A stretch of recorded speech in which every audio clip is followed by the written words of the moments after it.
It might be the smallest state, but the jewels Rhode Island has to offer are vast. You've joined me at the gateway of New England and to the historic rugged beauty of Rhode Island.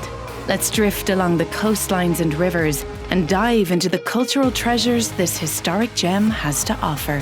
Newport's coastal cliff walk is rough, rugged, resplendent, but the key feeling is wow. It's rare to be just this close to the lapping ocean, whilst getting a full and immersive view of the incredible mansions that teeter on the Rhode Island coastline. Locals and tourists line the walk, getting a taste of ancient rock formations and the wildlife they nurture. It's such an energizing and surprisingly green walk that I can't help but think of my home county of Wicklow in Ireland. This is the Narra River in Narragansett.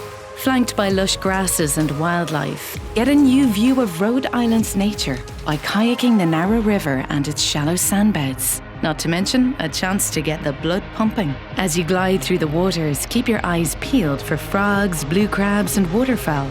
A trip on an authentic Venetian gondola along the Providence and Woonasquatucket rivers during waterfire is a must. You can even be serenaded by your gondolier. Glide safely through the flames of the amazing waterfire installation created by artist Barnaby Evans. Full fire events take place on Saturdays throughout the late spring, summer and fall. New England has an incredible amount of historical importance.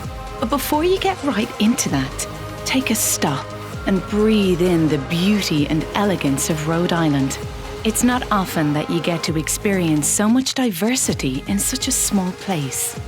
I'm lost at sea for words, so you might just have to come and experience it yourself.